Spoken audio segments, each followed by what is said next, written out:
Alright, Shroud of the Avatar. This is a general overview of the skill system within the game. The game does not have character levels. It uses a skill system that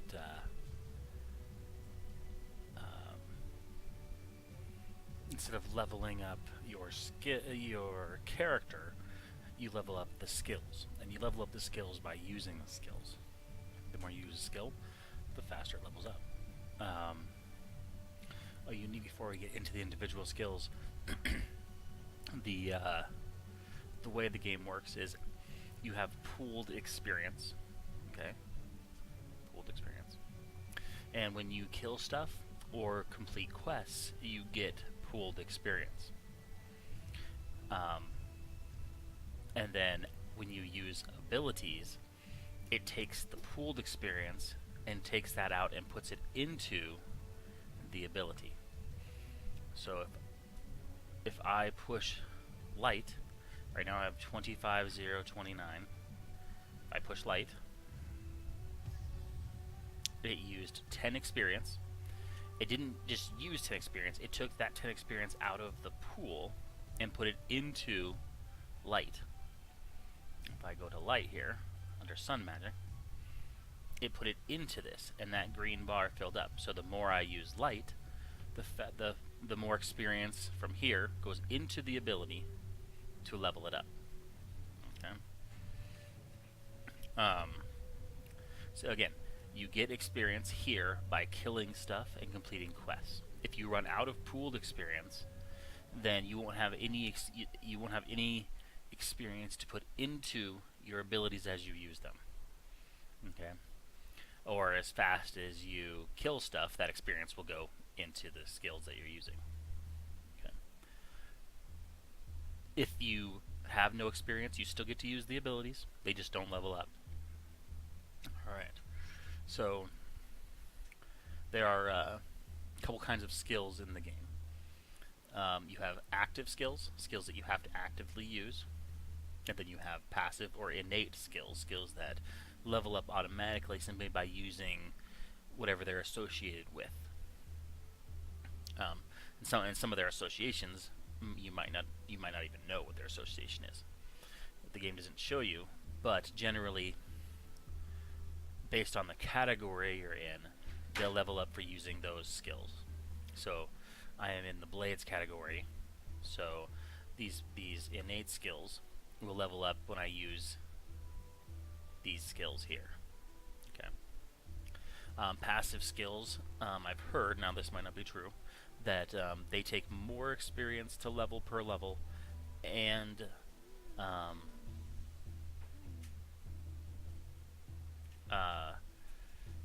that's basically it. They take more experience to level the skill, and more experience, and therefore more experience to maintain them at the level that they were at if you die.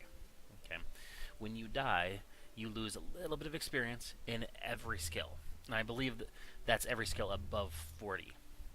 If you're below 40, and those numbers could be wrong or could have been changed, but from what I understand, it's 40. So any skill that is above 40, if you die, you take a little tiny hit of experience. Really, really small amount. The higher you are, the bigger the hit, and the more noticeable it is. So like at 43, if I die, I don't even notice this skill. I might lose like 1 experience or 2 experience, something really small. It's not even going to be noticeable. This skill up here, if I die, I'm probably not going to notice a dip on the bar, but it's going to be a notice. It's going to be a hit. Okay. So that's basically how you can gain and lose experience. Now, a couple options you can do with your skills is you can set them to various levels. Okay, right now, green means training. Every time I use this skill or a relevant skill, this skill will train. Okay, this skill is in maintenance. What that means is it won't gain any more experience, but if I die, it will use pooled experience to keep it where it was. Okay. So again, green, training, it will continue to get bigger, higher level, and more experience. Brown, maintaining, it will stay where it's at, and when you die, it will use some experience to put into that skill. You can also put a skill on not training. What happens with this is obviously no experience will go into the skill if you use it, but it won't be maintained. So if I die enough, eventually this skill would drop below 50, not 50. And as you can see, it's just above 50 because the green bar is your progress bar. If it fills up, you gain a level. All right. So with not training on this ability, eventually every time if I died enough, this would eventually go lower and lower until it dropped off and I went to 49, and then the bar would be full again, and then we continue. You can also set a skill to unlearn. What unlearn means is every time you use any of your abilities, it will take a portion of your pool experience and a portion of the unlearn skills and train your other skills. So it splits. It looks like it splits your experience pool and whatever skills are on unlearn, and puts that experience into the other abilities that you're using. It goes down really quick though, so you need to be careful. If you want to unlearn something, say I only wanted 45 on this, I definitely have to watch it because it would go down. It would go down pretty quick. Okay, way faster than you when you learn it. All right. So those are the states of training. Remember, learning, unlearning, not training, and maintenance. There are also 3 levels of skills. Normal is level 1 to 99. Master level skill is 100 to 149, I believe. And Grandmaster skill is 150. Okay, the higher the skill points, the higher the level, the more it takes to maintain it when you die. And of course, as you level skills up, the more experience it takes to level the skill. So those are that's basically how skills work in this game. Everything gives you experience, and as you use stuff, you use this experience and put it into your abilities. So one thing you need to watch out for is if you go into zones and you kill stuff, you need to see if you're gaining pool experience or losing pool experience. So if you go into and the higher level stuff that you kill, the more experience you get. So if you're in a tier 3 zone, 3 skulls zone, and you are killing enemies and you're maintaining experience, meaning as much as you're killing, you're roughly keeping the same amount here, then that's decent. Okay. However, if you went to a tier 1 or 1 skull zone, you're going to get very little experience for killing things, and you're just going to use experience. And remember, if you get to 0, you can't train skills because you have no experience to put into your skills as you use it. If I move to a level 4 zone, if I'm in a level 3 and 3 is maintaining, if I move to a 4, then I'll probably gain experience for killing stuff. Okay? Alright. Now let's go into the skills themselves. So there's 2 categories of skills, adventuring and crafting. They each have their own pool experience. Okay? Adventuring is primarily combat related or support related, combat support. And crafting is basically all your gathering and your overall crafting. I'm not going to go into the difference between refining and production at this particular moment. That's a whole other tutorial, but there basically is a 3-step process when making stuff: gathering, refining, and production. We will go through adventuring skills though. So adventuring is all your combat skills. Basically combat, magic, and strategy is kind of your a little bit of everything, kind of shared and specialized skills or abilities. Alright, so we're going to start with blades. Blades is any bladed weapon, for the most part. So defining that would be dagger, knife, short sword, long sword, two-handed sword, or great sword, or bastard sword, or a cutlass, or rapier, scimitar, anything along those lines is considered a bladed weapon, whether they're in the game or not. That's a bladed weapon. So sword-style weapons, daggers, knives, swords. Those are bladed. Ranged weapons, right now, this only includes short bows and long bows. Eventually, it will probably include crossbows and maybe anything else they can come up with. Bludgeon weapons. These primarily include hammers, maces, and axes. Axes are in bludgeon, not blade. I'm assuming they do that just to kind of balance out what goes where. Even though an axe is obviously kind of a blade weapon, but not quite. It depends how you define it, really. But they're going to put it in bludgeon. This includes single-handed axes, single-handed mace, single-handed hammers, and then two-handed variants. Great axes, warhammer, double warhammer, whatever they want to call the thing. So again, that's your mace, your hammer, your axe abilities. Pole arms. Pole arms are your long-range weapons, long-range melee weapons. Whether they have the extra range or not is debatable. Their primary purpose is they can bypass shield defenses. So they basically, shields are ineffective against pole arms. In the game right now, there's spears and halberds. Those are the two primary pole arms that are in the game. Will they add more? I don't know. We'll have to see. Could they add other weapon types besides the ones I've mentioned? Sure. You know, they'll add a new skill category or put it within one of these. It'd be cool if we had like a flail, you know, or I don't know, throwing daggers or like throwing weapons or something. I mean, that'd be. I personally would like that. All right, for defensive, you have light armor, heavy armor, and shield.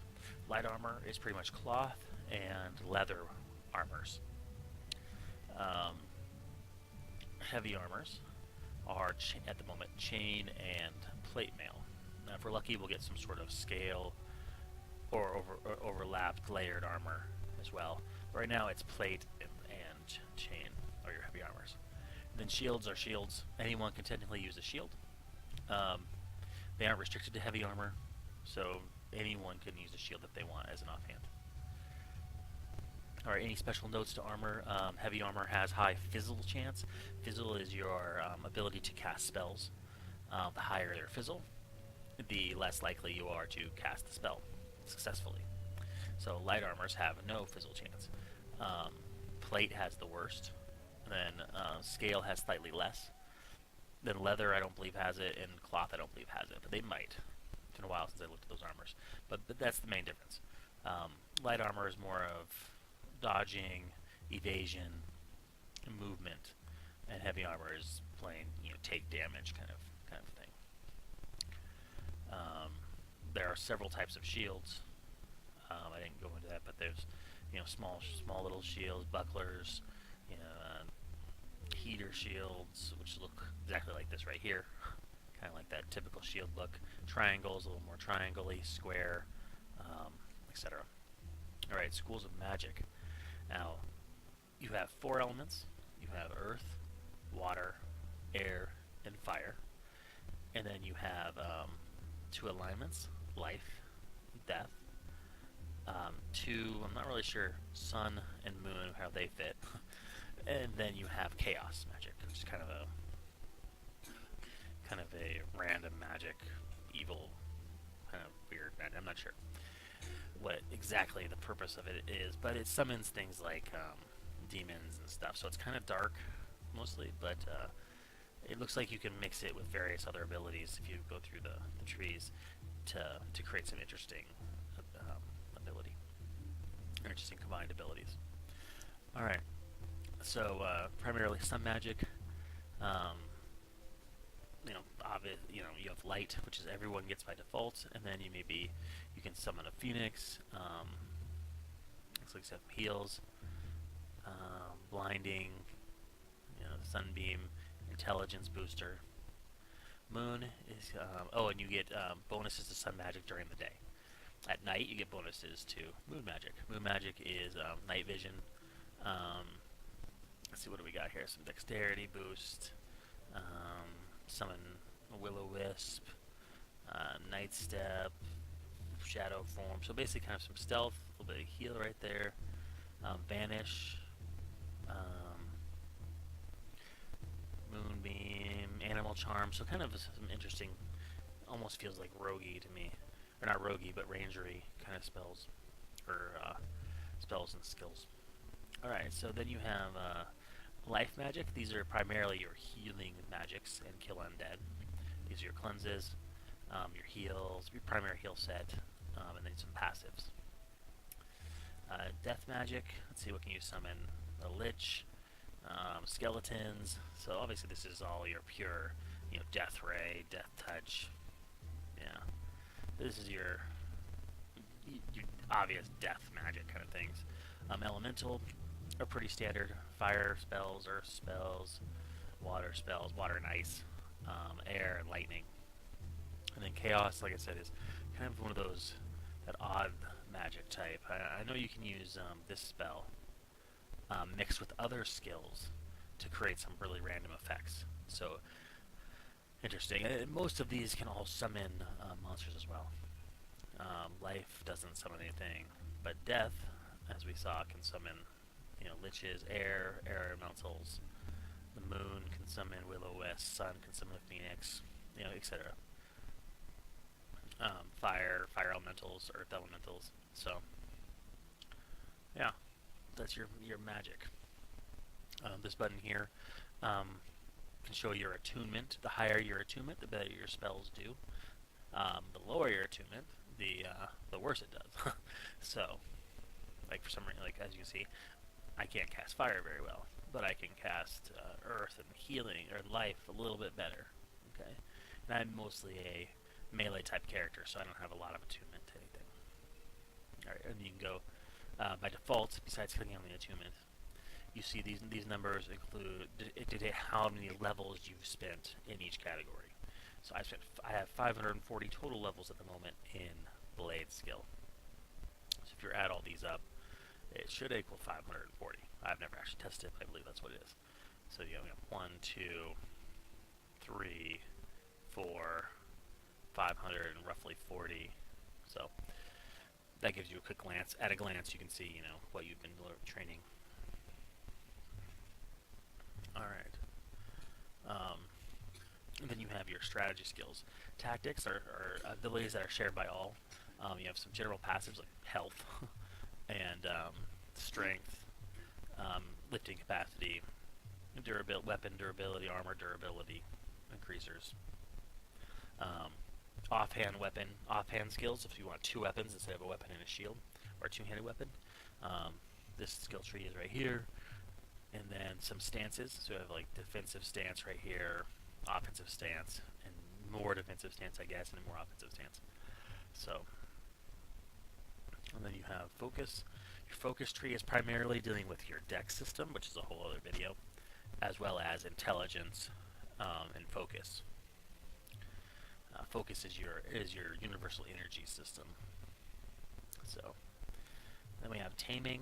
This is more taming animals and beasts and using them as essentially some sort of, Beastmaster companion style skills. You have subterfuge. Subterfuge is definitely your rogue style skills. I mean, distract. You're like a Jedi kind of doing this skill. You're like, you click it, and you go click over there, and the stormtrooper turns around and goes, "What was that?" And you sneak by. That's what distract is. Tripping is a really nice skill. Closing a distance is really good. Camouflage is standing still stealth effect. And then silent movement is movement stealth effect. So being able to move stealthy. And then say poison weapon. Let's see, sneak attack bonus damage. Picking locks. Pickpocketing. You can pickpocket people, but only in PvP zone. Only if both people are in PvP can you pickpocket someone. So you can't just run around and pickpocket everyone or NPCs, as far as I know. Fall damage modifier, weapon, crit. So this is definitely your stealthy trait. So that's basically your combat skills. I will go over crafting a little bit. So you have mining, which is mining rocks, foraging, which is plants, field dressing, which is skinning animals, fishing, very obvious, and then forestry, cutting down trees.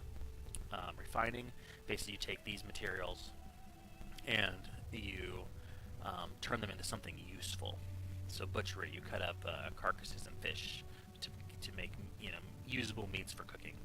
Smelting is melting ore, mineral, gold, silver, copper, etc., iron, and putting them into ingot form. Milling is cutting up trees. Textile is taking cotton and creating cloth, string, and Tanning is taking hides and creating leather. And then agriculture, which isn't fully in the game yet, but that's farming skills. You can, if you own your own house, you can farm and actually, just like right here, they look just like this, and you can create your own plants and whatnot. This one, as you can see, has pumpkins that you can harvest. All right, and then production. Oh, and then you also can make components with these. So sometimes you'll make parts in the refining process. So not only do you make ore, but you'll make some parts. You'll make some parts, and then you take those parts and you produce them. So, as well as making other parts. So if I want to make a sword, I need to make a hilt and a blade, and then I combine them. So I make the ingots here, and then here I can make, the hilt and the blade, and combine it, not all at once, but in 3 separate steps. That's pretty much how that works. Blacksmithing is armor and blade, style weapons, armor and blade style weapons. Carpentry is your bows and woodworking. Tailoring is your leathers and cloth, whatever. Alchemy is potions and scrolls, and along those lines. Cooking is obviously cooking. Now, there are various other skills within these trees. So as this example, you have blacksmithing skill, which is just generalized blacksmithing. You have specialized repairing bonuses. The higher this is, the better repairing you do.